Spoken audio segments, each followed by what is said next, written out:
Hello, I'm Fire Chief Patrick Sullivan, and in conjunction with the Lunenburg Fire Department and the Massachusetts Department of Fire Services, I'm going to present the Keep Warm, Keep Safe program for winter home heating equipment safety.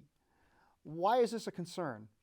Well, in 4 years' time, from 2014 to 2018, Massachusetts experienced over 7,000 fires in homes related to home heating systems, resulting in 16 fatalities and over 100 injuries and over $43 million in property loss. Home heating fires are the number 2 cause of fires in the home across the state. While cooking is still the leading cause, home heating is number 2. It's also the leading cause of carbon monoxide poisoning in the home as well. This is critical, and we've run into this across not only the state, but here in town as well, between carbon monoxide incidents and fires over the years. So this is something important, and a lot of this is things that people don't always think about when it comes to their home heating systems. Sometimes it's kind of an out of sight, out of mind, and you don't think about it that just like your car or a lot of other things, it needs service every so often. It needs cleaning, and it needs maintenance to keep it in tip-top shape and to eliminate problems. So let's talk first about chimneys and wood stove fires. Chimneys, wood stoves, they should be cleaned once a year. The chimney should be cleaned. Ideally at the beginning of the season, and sometimes depending on the use, more than once during the season. Now, a lot of people clean their own chimneys, and that's great. The advantage of hiring a professional to come in is not only can they clean the chimney, they can inspect it. Most have cameras that they can drop down the chimney and look inside and see if there's actually damage to the liner or to the flue. Sometimes if there's been a fire or it's a very old chimney and the liner is damaged, cracks can appear, and eventually if there is a fire, it can escape the brickwork of the chimney and get into the walls of the home. Unfortunately, in years past, we used to see that some people would try to have a chimney fire every year to clean the chimney that way. And that was really an old way of doing it. The problem again is chimney fire can damage the liner over time, and eventually when you have a chimney fire, it's going to extend out into the house and cause a house fire. Wood stove ashes, this is another thing that we see fires from every so often. When you clean the ashes out of your wood stove, put them in a metal container. Put them outside, away from the house, away from other combustibles. People don't realize that wood stove ashes, even though they look cold and you've taken them outside, they can still retain enough heat to start a fire for sometimes almost up to a week. We often see this at the late fall, early spring when there's no snow on the ground, but it's still cold. In the wintertime, people are used to just dumping the ashes in the snow. They dump the ashes outside. Now there's no snow on the ground. The wind comes up a little bit, and suddenly you have a brush fire in your compost pile or burning out into the woods. So that's something to always think about. Put them in something, either wet them down or put them in a metal container. Unfortunately, we've had situations over the years where people have put them in a plastic container.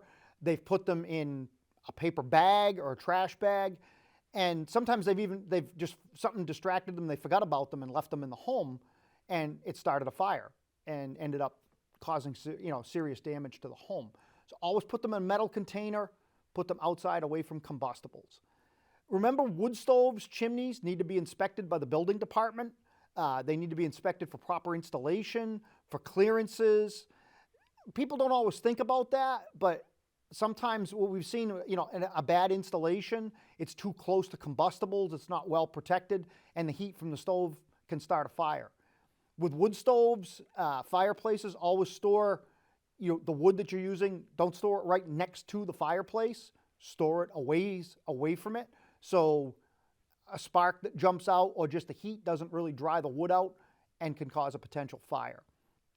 Maintain the stoves. Again, clean them. In the case of like pellet stoves, make sure they're serviced once a year. Pellet stoves are great. They work really well, but they can have problems. They have mechanical components.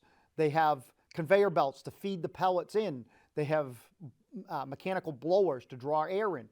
These things can fail, and if they load up, they get dirty, they can misfire. You can start having fires burn up into the pellet hopper. They can not work right. So again, like anything else, just have them cleaned and serviced once a year. Furnaces, any furnace, whether it's an oil burner, a gas furnace, have a licensed professional inspect it at least once a year, preferably at the beginning of the heating season. If they're running properly, they're going to run more efficiently, and they're going to be safer to run, and they're going to cost less money because you're going to use less fuel. If they're burning improperly, you're going to use more fuel, and you're going to have a lot more problems with them. And again, people don't think about it. And you can sometimes get away with a lot longer period of that before you have a problem. But then all of a sudden, as the old saying goes, they always crap out in the middle of a holiday weekend when it's going to be tough to get somebody to come out and work on it. So always get them serviced, keep combustibles away from them, don't block airflows to them, especially gas appliances, oil burners. Make sure there's a good airflow that they can get to them so they get their makeup air.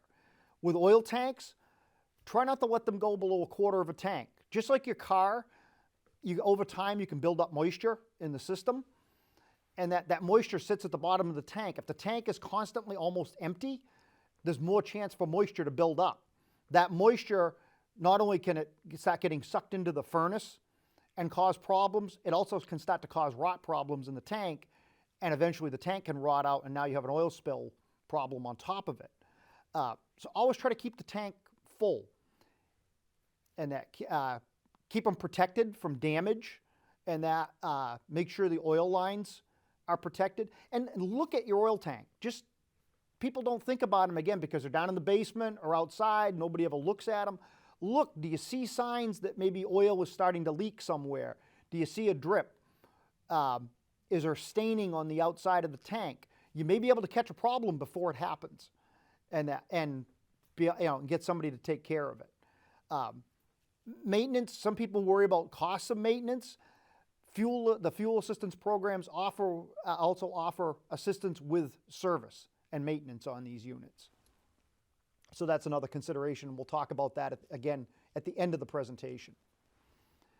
Another problem with malfunctioning appliances, and that can be a little more insidious, is carbon monoxide poisoning. In Massachusetts, it is law since 2005 to have carbon monoxide detectors in the home. They have to be on every habitable level of the home and outside of the bedrooms. This was after a young child died in Plymouth back in 2005 because of a vent from an appliance was blocked by a snowdrift. It caused the exhaust to back up into the building, caused high levels of CO. The thing you have to remember with carbon monoxide is it's colorless, odorless, so you may not know it's there. And at low levels, you may not notice it. At somewhat higher levels, it mimics the flu. People may have headaches, sore throat, just not feel well. And it can come on over a slow period of time, and people don't realize it. We've had several incidents over the years. We've had people very sick in town from carbon monoxide poisoning, and they've almost all been from malfunctioning heating appliances.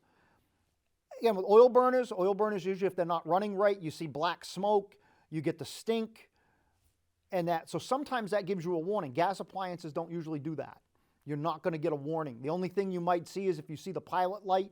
The pilot light may be orange or sooty looking. It's not the nice clear blue flame, but that's not a good indication. The best warning for carbon monoxide is having that carbon monoxide detector in your home. Every year we have probably at least a dozen incidents in town where we find carbon monoxide. We do get false alarms from them, that happens, but we found a lot of incidents that was a legitimate carbon monoxide problem, and the people didn't know they had it except for the fact that the alarm went off. So again, sources of carbon monoxide, CO, in the home. Malfunctioning furnaces is the biggest one, but you can have damaged chimneys or cracks in the mortar that are allowing the flue gases to escape back into the home, or blocked flues. This can be a problem through the summer. You don't use the appliances that much, and some sort of critter or bird has made a nest in the chimney, and you don't know it until you start using the appliance, or you start using the appliances more when it gets warm, and now that chimney is blocked. And again, in the case of a gas appliance, you might not notice it, but those exhaust fumes are coming back into the home. In cases of a lot of snow, heavy snow drifts, vents may get blocked. Dryer vents can get blocked if you have a gas-fired dryer. Furnace vents, if you have the power venter type devices that are on the side of the house instead of a chimney, those can get blocked by snow drifts. A problem we've seen around here in terms of power outages is generators. A lot of people have generators. Generators are a great thing. They're very helpful, but don't run them in the house. Don't put them in the garage. Again, I understand people are afraid of having them stolen, but putting them in the garage or putting them in a breezeway, it allows those fumes to get in the house. You want to have them out away from the building. Cars running inside garages. Everybody wants to start the car up, warm it up. Do it outside. Start the car up, immediately pull it outside, close the garage door, and let it run out there. We've had cases where people have done that. They pulled the car outside, but they left the garage door open, and the wind carries the CO right into the house. So have it out away from the house. And with the proliferation of cars with remote starts, this is becoming more and more common. People will start the car with the remote start, then they get distracted, and they forget that the car's running in the garage. We had one case of a car that had actually almost run out of fuel in the garage. It had been running for almost 12 hours, and the people didn't realize it. Fortunately, with cars, once they're running, they run pretty clean nowadays. It's not like the old cars in the 50s and 60s and 70s.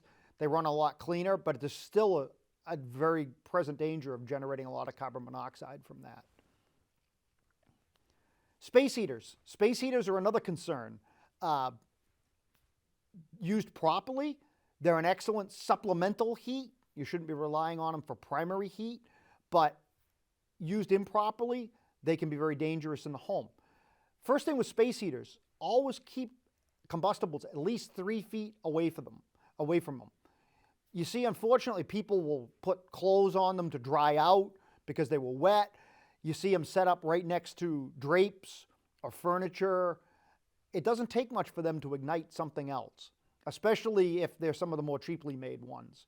And that always try to keep at least 36 inches around that unit of free from combustibles.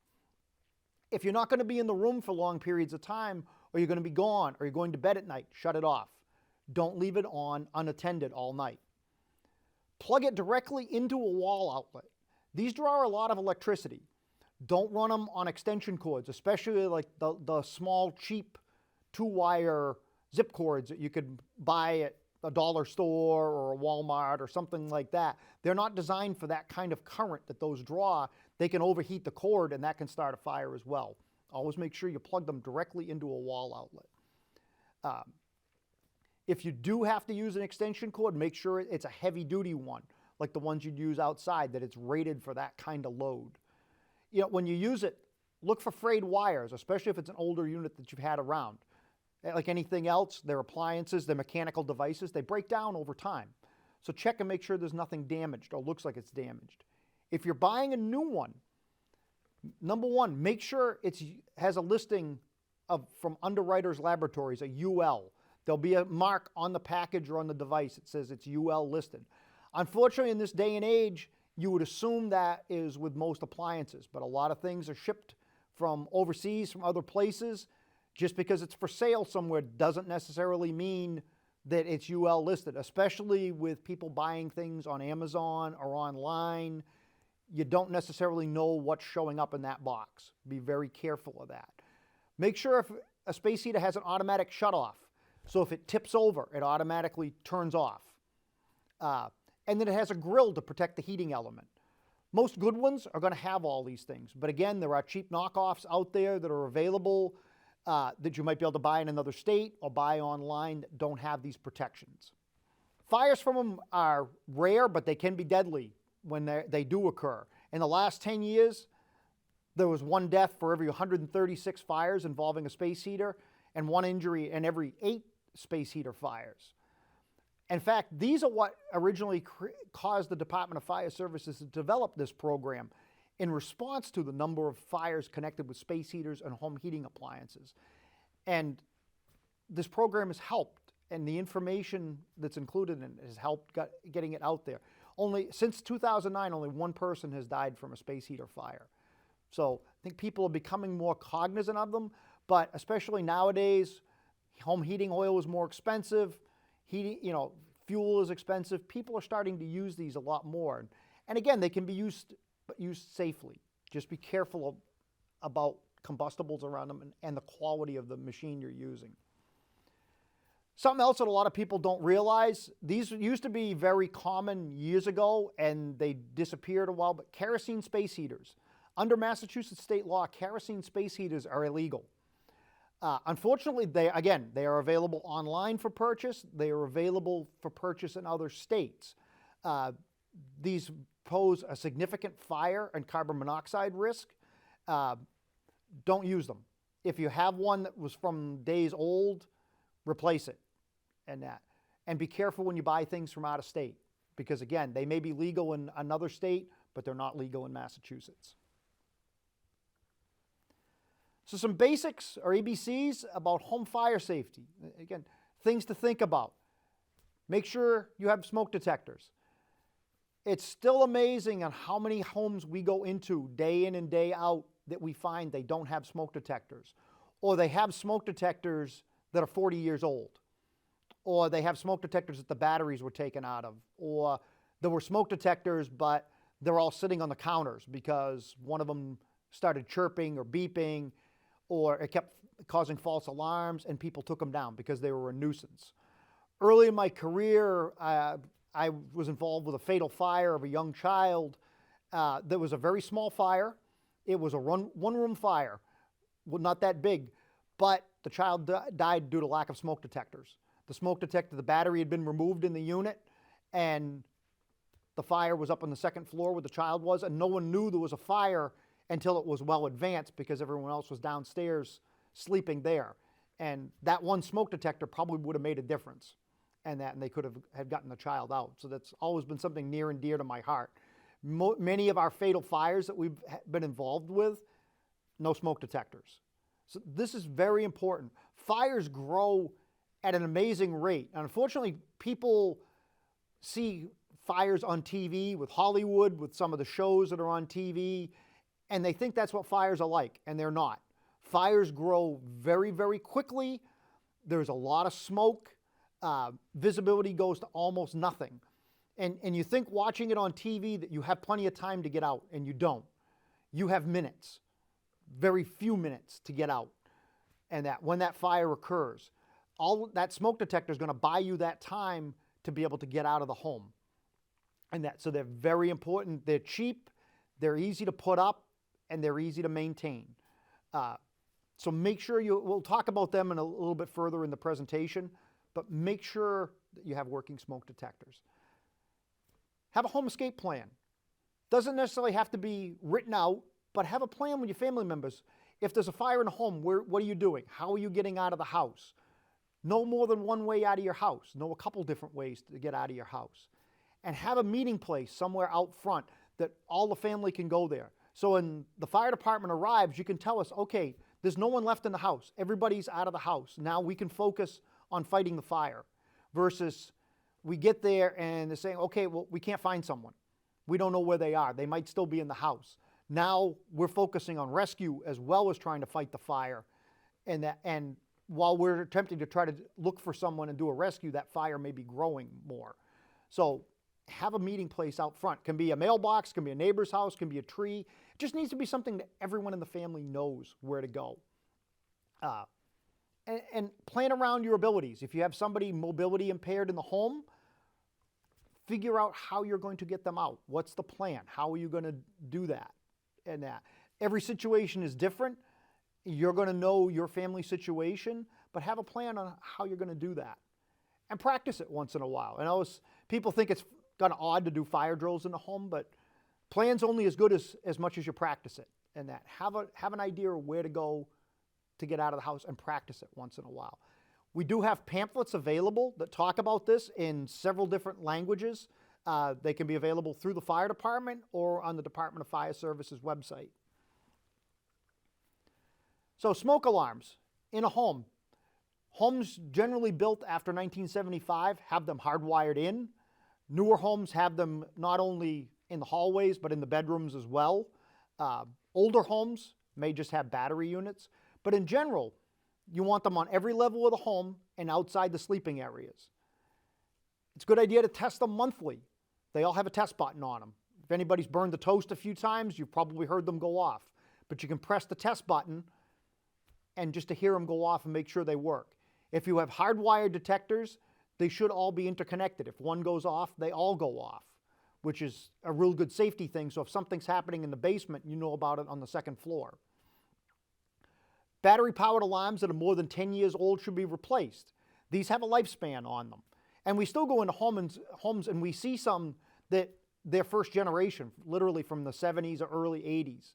And they might beep when you push the button, but the elements inside of them probably aren't going to work anymore. They really have only a 10-year lifespan.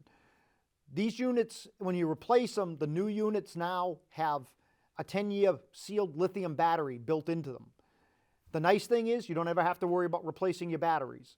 When it finally beeps that the battery is low, it's time to replace the whole detector, which is, we're slowly seeing those get out there, and that's making a big difference because now you can't take the battery out of it. It can't be disabled, and it helps. You know, people talk about false alarms. Sometimes that may be a little bit of where the device is located. And the newer devices don't false alarm anywhere near like the older ones did. The technology is better. They don't trip off randomly because you ran a shower or you were cooking something on the stovetop. And the newer ones do have a hush feature that if you did burn the hamburgers, it smoked the house up a little bit, you can push the button and it will silence them for a little while and gives it time for the smoke to clear. There's a couple different types of technology that's out there, photoelectric and ionization. Generally, you want photoelectric devices. You can have them that are both. There's nothing wrong with that, but generally you want at least photoelectric. The code requires that, not solely ionization. Ionization devices are ones that have a tendency to false alarm a little more often. And again, if you buy these detectors in mass, they should meet mass code. If you buy them online or you buy them out of state, they may or may not meet mass code. You can buy these detectors that are a combination of photoelectric and carbon monoxide. Something that's unique to the Massachusetts code is if you have a combination device, and I highly recommend them, it's a good idea, is they have to verbally say fire or carbon monoxide so you know what the alarm is that's going off. I say that because, again, buying them online, buying them in another state, you can buy devices that don't have that feature. And again, it's something that's required by mass code. As I said earlier, working smoke detectors give you that early warning that something's going on, give you time to get out of the home. And that because fires are fast, fires grow very quickly, and it's not like you see on TV that you have 10, 15 minutes to run around in the house and do this and do that and get out. You have probably less than 5 minutes. And while 5 minutes seems like a long time, when there's a fire occurring, it's not. You need to get out, stay out. This chart here just shows the effect of what this program has done as it's been presented statewide and in different communities. The significant fires due to heating causes or connected to heating systems has gone down substantially since this was started back in 2008, 2009. So it is working. And like I said, we just want to get this information out to people. Understand, give you something to think about when you happen to go downstairs to change the laundry and you walk by that furnace every day or the wood stove. Look at it. That, you know, there's things that maybe you need to do to have it cleaned, to have it checked, make sure things are operating properly. No heat situations. We do run into that. It's New England. The power does go out periodically. It seems to be better than it used to be, but some things to think about.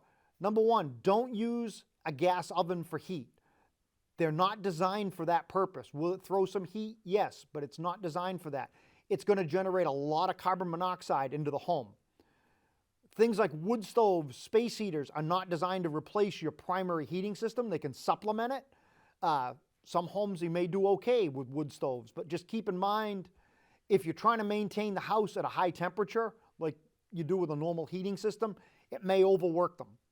Overworked devices could cause a fire. So just think about things like that. If it's a long-term situation with no heat, like those of you that remember the ice storm situation back in 2008, most likely the shelter is being opened. If we know there's going to be no electricity for days upon weeks, we're going to make arrangements. People that are tenants, if you have no heat, contact the landlord or the Board of Health, and they may be able to get you some assistance with that. But just use your head. Number one, don't use a stove. Don't bring in a barbecue grill or something like that to try to use heat in the home. Again, it's designed to be used outdoors. It's going to generate a lot of carbon monoxide, and you may not realize that that's happening, and that, especially if you don't have working carbon monoxide detectors. We talked about it a little bit earlier, and like the need to keep your fuel tanks fairly full, keep them maintained. Fuel assistance is out there, and it's available. Look into it if you have concerns about money, things like that. They can help with maintenance. They can help with fuel bills. Best source to contact, there are state numbers that we'll show in a second. You can also contact the senior center. They probably have contacts to put you in touch with people that can help with that as well. Just the slide here shows some websites that have assistance for home heating. There's phone numbers, also a website. There's also some information through the Department of Fire Services website.